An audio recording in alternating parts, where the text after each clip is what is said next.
நமக்கு 2 டேர்ம்ஸ் கொடுத்துட்டு எல்சிஎம் கண்டுபிடிக்க சொல்லியிருக்காங்க. நான் வந்து ஃபஸ்ட்டு டேர்மை எடுத்து எழுதிக்கிறேன். இப்போ இந்த டேர்மில் இருந்து 5 காமனாக வெளியில் எடுத்துக்கலாம். ஸோ எடுத்துட்டா எக்ஸ் மைனஸ் 2ன்னு வரும். இப்போ அதே மாதிரி இந்த டேர்மையும் எடுத்து எழுதிக்கிறேன். 5 எக்ஸ் ஸ்கொயர் மைனஸ் 20ன்னு இருக்குது.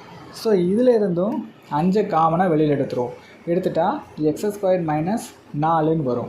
இப்போ இந்த 4 அப்படிங்கிறது 2 ஸ்கொயரோட வேல்யூ. ஏன்னா நீங்கள் 2 ஸ்கொயர் பண்ணால் 4 தான் வரும். இந்த 4க்கு பதிலாக 2 ஸ்கொயர்னு சப்ஸ்டியூட் பண்ணலாம். 5 = X square minus 2 square. Okay, இப்போ இதை பார்க்கும்போது ஏ ஸ்கொயர் மைனஸ் பி ஸ்கொயர் ஃபார்முலாவில் இருந்த மாதிரியே இருக்குது.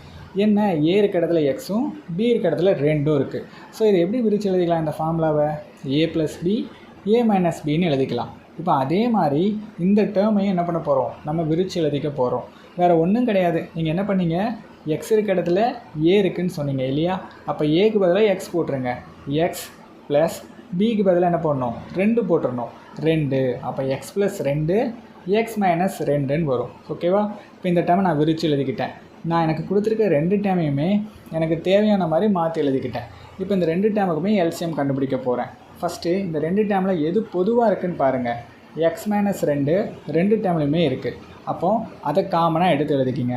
அதே மாதிரி 5ம் பொதுவாக இருக்குது. ஸோ 5ஐயும் எழுதிக்கலாம். அப்போ 5 எக்ஸ் மைனஸ் 2ன்னு எழுதிக்கிறேன்.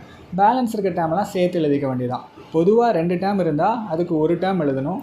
பேலன்ஸ் இருக்க டேர்மெல்லாம் சேர்த்து எழுதிக்கணும். பேலன்ஸ் என்ன இருக்குது?